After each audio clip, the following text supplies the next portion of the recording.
God bless America. Hello, everybody. I am the Talk Radio Protege. This is the Protege program. Thank you all for joining me on this Friday. We've made it to the weekend. All that's standing between you and unplugging is this video. Hang on tight. It's going to be a ride, to be sure. We're going to talk about the Comey upcoming book and television interview. We got some previews of both of those things recently. There were some excerpts from the Comey book that were published. I think that was yesterday. There was a preview of a 2020 interview that Comey did that's set to air on Sunday. Those have been published. And I want to tell you where I'm coming from. I want to give you my too long didn't watch summary of what I think about James Comey. In short, Comey is a lying, petty, vengeful scuzzbucket who has the long knives out for Trump. And I have a few pieces of evidence that I want to present to you for this. James Comey leaked conversations that he had memorialized between himself and the president. Some of these conversations were private. That is to say, they were classified. So there is no doubt that Comey leaked classified information to the press via his university professor buddy. And the reason that he leaked that information was to get a special counsel. Obviously, he succeeded. We have a special counsel. That's my piece of evidence number one, that Comey is a lying, petty, vengeful scuzzbucket. The other piece of evidence that I have is this excerpt from his book that was published by Vox. And I'm reading these. I wrote down these quotes word for word. But if you just Google Comey book excerpts, you're going to find several websites that have published their own lists of what they think are the biggest reveals. This one appeared in Vox. And it's quotes about what Comey thought of the president's appearance. You're going to notice a couple of cliches and stereotypes in this reading. His face appeared orange. Hair, which upon closer inspection looked to be all his. Mental note to check hand size. It was smaller than mine. This is how I know that James Comey is a lying, petty, vengeful scuzzbucket who has the long knives out for Trump. Because he's writing anything that in this book, he's written down anything that he thinks can make Trump look bad and can make James Comey look good. If you go and read some of the other excerpts that have been published so far, you're going to see some of that. Off the top of my head, there was something that he wrote in this book. He documented a conversation that he had with President Obama, allegedly, and I'm going to put allegedly because I don't believe a thing that this guy has written in this book. Allegedly, James and Barack had a conversation right before Barack was leaving office, and Obama told Mr. Comey, "When I hired you to head the FBI, I thought you were a good, upstanding, trustworthy person, and nothing I have seen since I hired you has made me change my mind." In fact, I believe the exact words that James allegedly quotes Obama as saying is, "Nothing I've seen over the past year," and that is to say 2016. So this book that James Comey has written, titled A Higher Calling, is all about slamming Trump and saving James. It's all about saving James Comey's reputation. So let's get into the two big points that I want to talk about that have been leaked, I guess is the right word for it, from the Comey book. Number one, Comey is not ashamed of the Clinton probe or how he handled it. In fact, Comey believes believed at the time that his actions would solidify Clinton's victory that he was assuming was going to happen. This quoted from the book, from Patch.com. Quote, It's entirely possible that, because I was making decisions in an environment where Clinton was sure to be the next president, my concern about making her an illegitimate president," and the quote continues. Comey did some of the things that he did so that Hillary Clinton would be a legitimate president. Just let that sink in for a moment. James Comey was working to ensure that Hillary Clinton would be a legitimate president. And then you might be able to understand why he did some of the things that he did in regards to publicly sharing, publicly disclosing, there's the word I was looking for, some of the details about the email investigation. Point number 2. Comey misinformed Trump of the nature of the Steele dossier. Now, a lot of the quotes, or a lot of the information from here, rather, comes from the preview of the 2020 interview, not from the excerpts from the quotes. So I guess you could say this. The big takeaway from the excerpts of the book quotes that I got was Comey is a petty, vengeful scuzzbucket because of the quotes about, him detailing in excruciating detail the appearance that he observed of President Trump, and that he's not ashamed of the Clinton probe or the way that it was handled. That's from the book preview. From the interview preview, Comey misinformed Trump of the nature of the Steele dossier. And I say he misinformed him because he told what's called a lie by omission. There was information relevant to the Steele dossier that concerned Trump that Comey did not tell the president. When Comey met Trump for the first time in January 2017, he asked to meet alone with him. This was early January, right before the inauguration. January 9th, I think, is what it was. Comey admits that the dossier remains unverified. Comey admits he did not share with Trump the source of the dossier, that is, the Clinton campaign. He called it additional material. He said this to George Stephanopoulos in the 2020 interview, previews of which have been published by MSLSD. There's a big difference between opposition research and legitimate intelligence. Now, when people conduct opposition research, if my understanding is correct, they just get everything that they can lay hands on. Anything that could be a story that can be used against you is opposition research. Legitimate intelligence is something that the intelligence community has picked up on and are tracking down, and not necessarily everybody knows about it.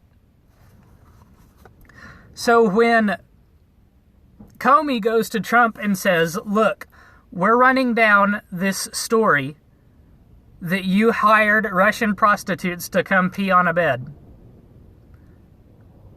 what's Trump supposed to think? Comey in the interview says that he was struck by how defensive Trump was.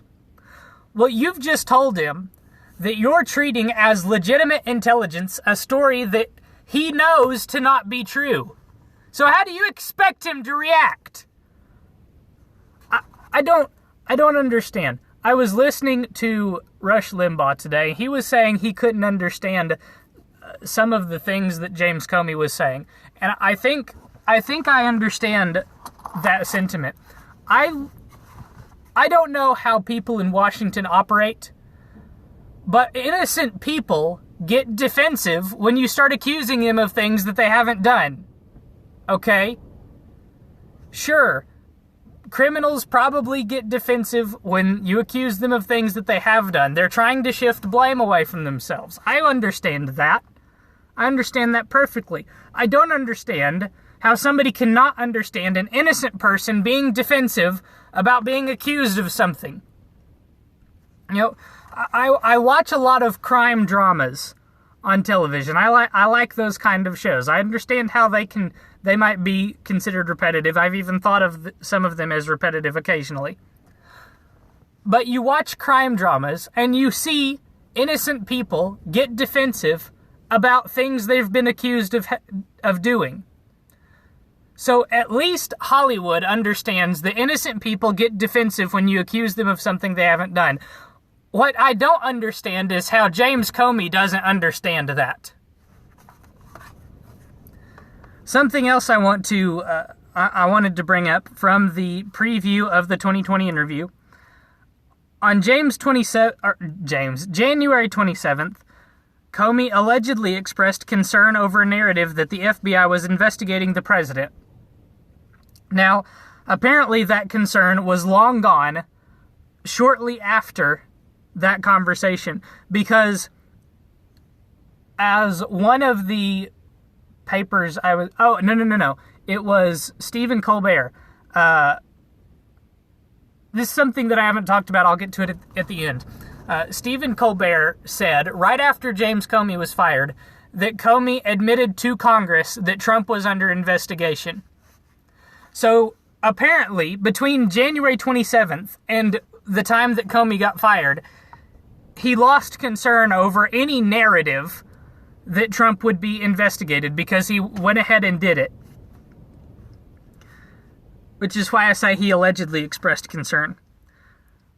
Something else from this 2020 interview preview is that James Comey appeared to be struck by how often Trump would bring up the Dossier allegations. Now, I want you to think about this with me. Just in case you're in James Comey's camp and you don't understand why an innocent person, somebody that did not do things they're being accused of by a dossier, I want to try and help you understand why somebody might be concerned about that. You know, President Trump is being accused by this dossier of hiring Russian prostitutes to come pee on a bed that Obama slept on. And naturally, you might try to share with a person that could be investigating that claim. You might want to share with them, look, I didn't do this. It's silly to say that I did this. James Comey quotes Trump as saying, do I look like the kind of guy that needs prostitutes? You know, Trump has cheated on every wife that he's had. He has no problem getting into bed with women if he wants to get into bed with them, apparently. Now, I think that's a perfectly legitimate statement. He doesn't seem like the kind of guy that would need to hire prostitutes for anything. Now, Comey says that Trump brings this up over and over again, and it bothers Comey. Why this is normal behavior. Somebody brings up an accusation against you, and you say, well, this thing isn't true.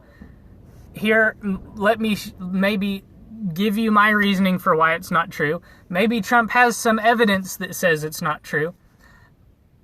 Trump says to Comey, this is not true, and I want you to be able to prove that it's not true.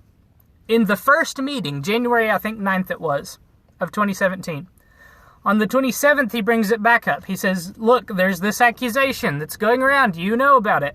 It's not true. I hope that you're able to prove that it's not true. This is a concern because at this point in time, as of January 27th, I believe that this is an accusation that is not widely known.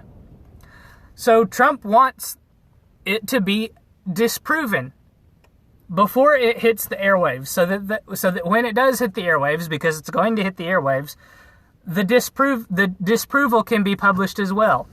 And as an innocent person, you would want to be able to disprove a false claim against you. Now, if I've only muddied the waters, I apologize, but I think that it's only James Comey that doesn't, and other media elite establishment types that don't understand why an innocent person might obsess over a claim that isn't readily disprovable.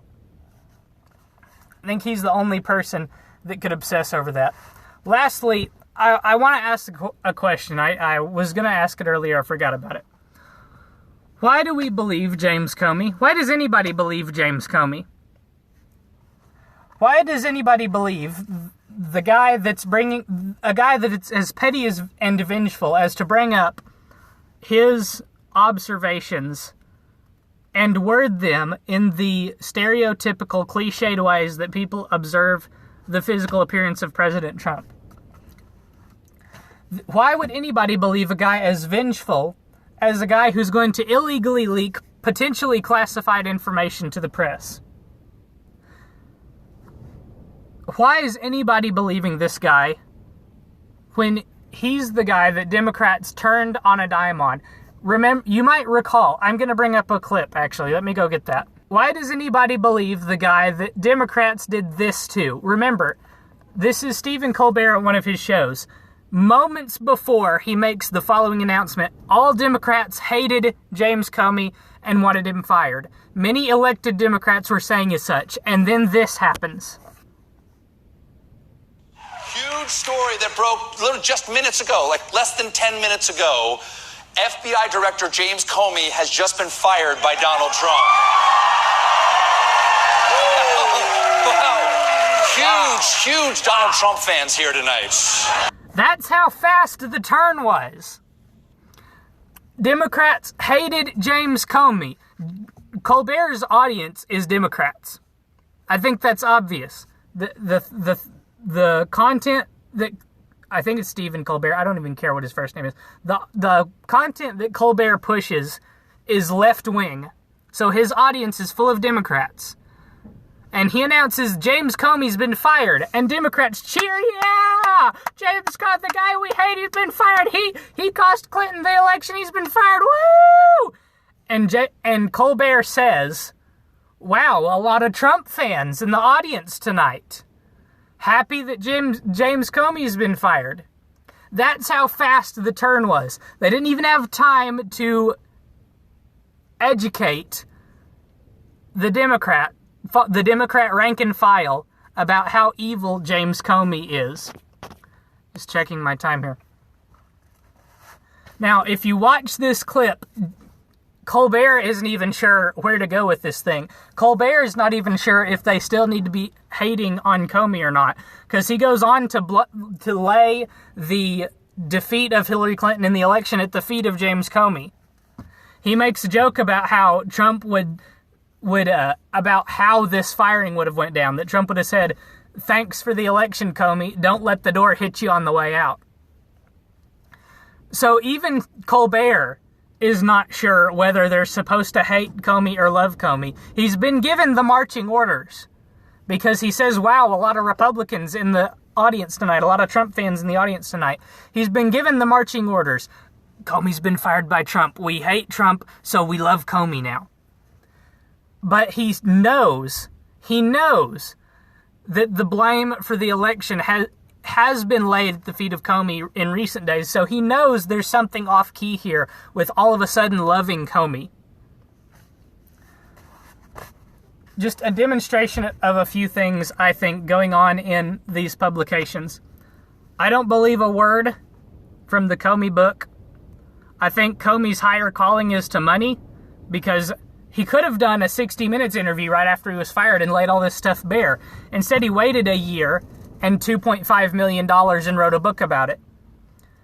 So when the title of the book says a higher calling, I think the only higher calling that James Comey knows now that he's out of a job is the dollar bill. I think he's a lying, petty, vengeful scuzzbucket.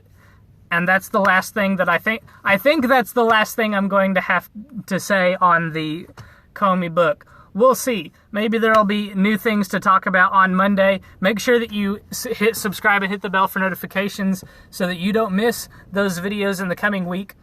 I will be a little bit busier this coming week than I have been in the past. Again, my schedule is looking very tumultuous for the next coming weeks. So I thank you all in advance for your patience as I sort things out. Again, thank you all for watching. I hope that you all have a fantastic weekend. Come back and join me on Monday. Until then, good night, have a great weekend, and God bless.